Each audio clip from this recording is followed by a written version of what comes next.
Shri Raja Ram inter college Tariyari Kerakat Jaunpur online कक्षा में बच्चों आपका स्वागत है।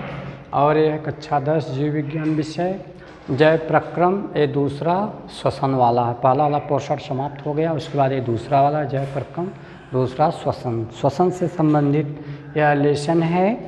उसके बाद है पहला प्रश्न है श्वसन को परिभाषित कीजिए।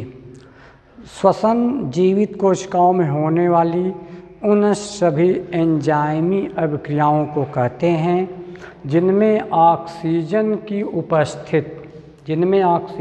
उपस्थित या अनुपस्थिति में कार्बनिक पदार्थों का ऑक्सीकरण होता है तथा ऊर्जा मुक्त होती है और उसमें ऊर्जा प्राप्त होती है। और जो है उसके बाद है श्वसन कितने प्रकार का होता है। श्वसन जो है ऑक्सीजन की आवश्यकता के अनुसार श्वसन निम्न 2 प्रकार का होता है। 2 प्रकारों में से पहला ये प्रकार है, पहला नंबर है वायवीय या ऑक्सी श्वसन। इसकी क्या क्रियाएं हैं? यह आणविक ऑक्सीजन की उपस्थिति में होता है। ये जो लिखा है वायवीय या ऑक्सी श्वसन, इसमें ऑक्सीजन की उपस्थिति में क्रिया होती है। यही है, यह आणविक ऑक्सीजन की उपस्थिति में होती है। ऑक्सीजन और भोजन ग्लूकोज अणु को पूर्णतया ऑक्सीकृत करके कार्बन डाइऑक्साइड और जल में परिवर्तित कर देती है। इसमें अधिक मात्रा में ऊर्जा मुक्त होती है। इसमें ऑक्सी श्वसन में अधिक मात्रा में ऊर्जा मुक्त होती है, प्राप्त होती है। जो लिखा गया है C6H12O6 + 6O2 एंजाइम की क्रियाओं में, और दिया है आगे 6CO2 + 6H2O। जो लिखा है इसमें है ये है C6H12O6, ये है ग्लूकोज है। उसके बाद है आगे है ऑक्सीजन है। उसके बाद है फिर 6 कार्बन डाइऑक्साइड है।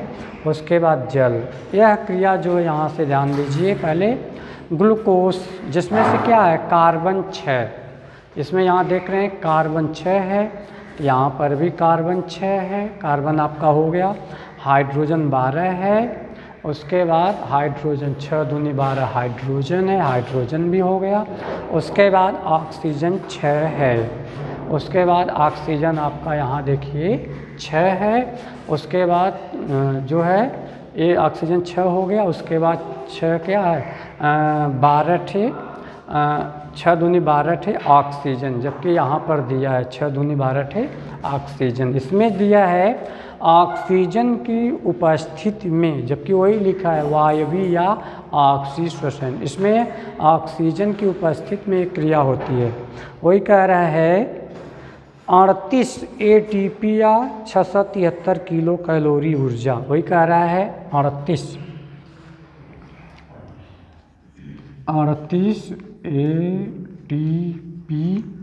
ATP या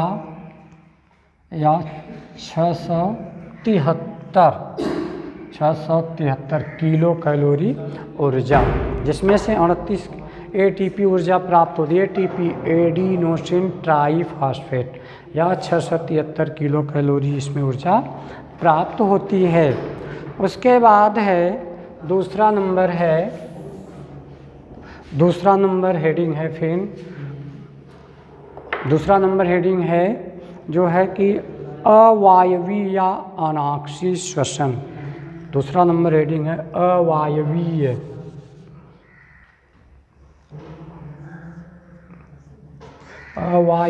या अनाक्षी।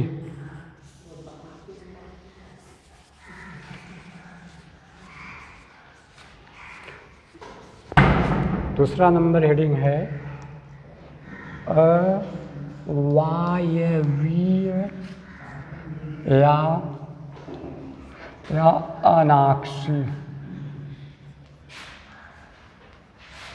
अनाक्षी श्वसन।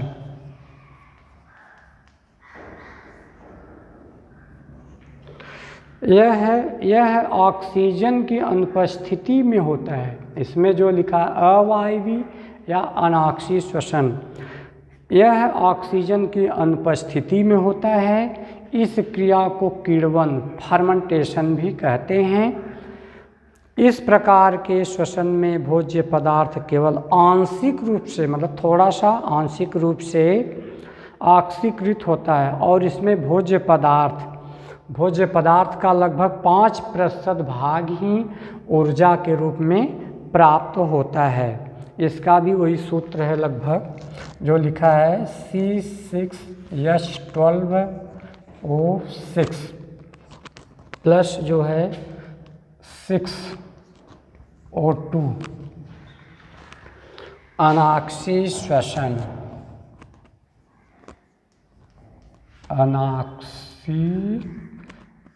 श्वसन। उसके बाद है फिर 2C2H5OH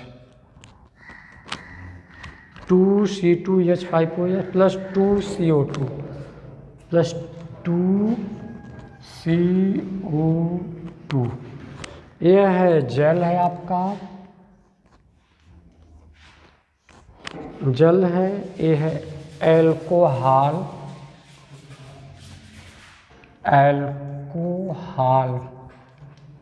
जिसे हम एल्कोहल कहते हैं, एल्कोहल। उसके बाद अगला आपका है ऑक्सीजन,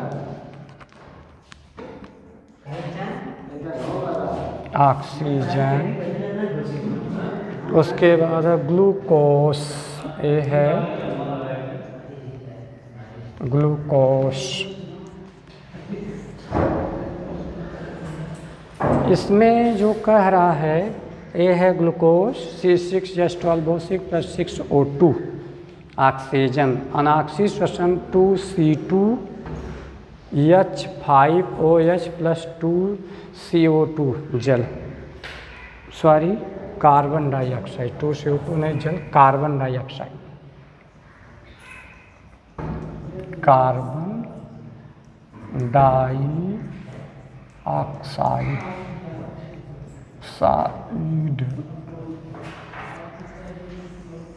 कार्बन डाइऑक्साइड। इसमें है जो कह रहा अवायवीय या अनाक्षी श्वसन। इसमें ऑक्सीजन की आवश्यकता नहीं होती है, अनाक्षी श्वसन। जैसे ग्लूकोज है, आपका सूत्र बैलेंस करके देख लीजिए। कार्बन 6 है, 2 दूनी 4, 2 दूनी 4 और ये 2, 6 आपका कार्बन हो गया। यहाँ से देख लीजिए, ये है 6 जैसे कार्बन है तो 2 दूनी 4, 4 2 6 कार्बन आपका समाप्त हो गया।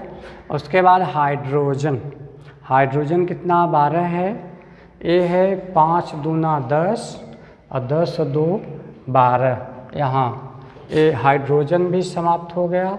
उसके बाद ऑक्सीजन है 6, ऑक्सीजन 2 दूनी 4 और 2 दूनी 4 और 2 6, ये है। वही एक प्रक्रिया कह रही है अवायवीय या अनाक्षी श्वसन। इनमें ऑक्सीजन की आवश्यकता नहीं होती, इसीलिए है यह ऑक्सीजन की अनुपस्थिति में होता है।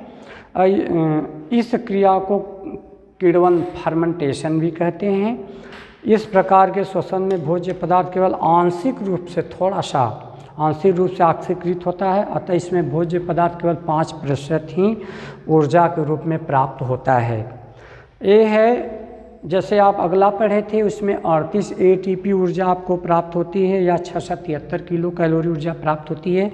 लेकिन यहाँ केवल है, इसमें अनाक्षी वाले में केवल है 27 किलो कैलोरी ऊर्जा आपको प्राप्त होती है। उसके बाद अगली हेडिंग आती है श्वसन की अवस्थाएं। श्वसन की अवस्थाएं तीन प्रकार की होती हैं, जिसमें से पहला नंबर है बाह्य श्वसन।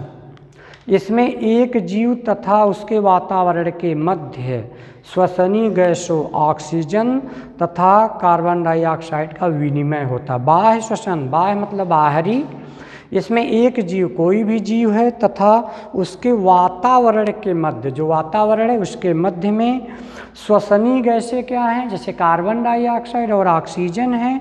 ऑक्सीजन, तो ऑक्सीजन क्या होता है, वातावरण से अंदर ग्रहण की जाती है और कार्बन डाइऑक्साइड का विनिमय होता है, मतलब कार्बन डाइऑक्साइड को छोड़ा जाता है। उसके बाद है ये दो प्रकार का होता है, पहला है श्वासोच्छ्वास।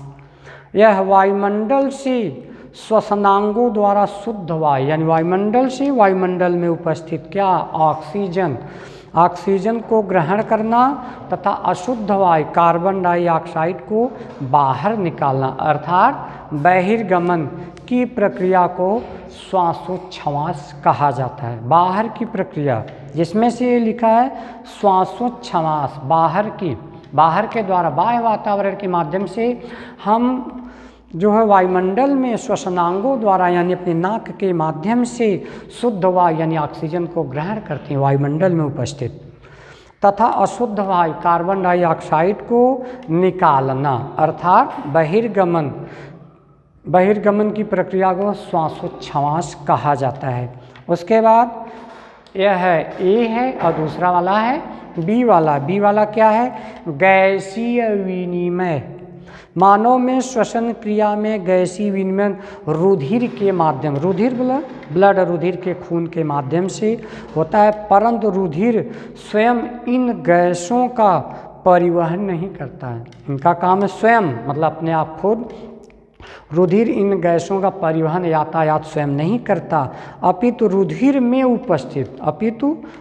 में उपस्थित श्वसन रंजक गैसों का विनिमय होता है। ये है आपका गैसीय विनिमय। इसके बाद आगे आप पढ़े थे बाह्य श्वसन पहला हेडिंग है, पहले हेडिंग में ही दो हेडिंग थी, श्वासोच्छ्वास और गैसीय विनिमय। उसके बाद दूसरा नंबर हेडिंग है आंतरिक या ऊतक श्वसन। इसमें ऊतक तथा बाह्य कोशिकीय वातावरण के मध्य गैसों का विनिमय होता है, यानी गैसों का विनिमय यानी आदान प्रदान, ऑक्सीजन को ग्रहण करना और कार्बन डाइऑक्साइड को बाहर निकालना। तीसरा नंबर है कोशिकीय श्वसन। यह एक एंजाइम नियंत्रित चरणबद्ध और रासायनिक क्रिया है। उसके बाद है, अब हम कल पढ़ेंगे पादपों में श्वसन कैसे होता है। हम लोग भी तो जीवों में सांस लेने की प्रक्रियाएं होती हैं, लेकिन अब हम कल पढ़ेंगे पादपों में श्वसन।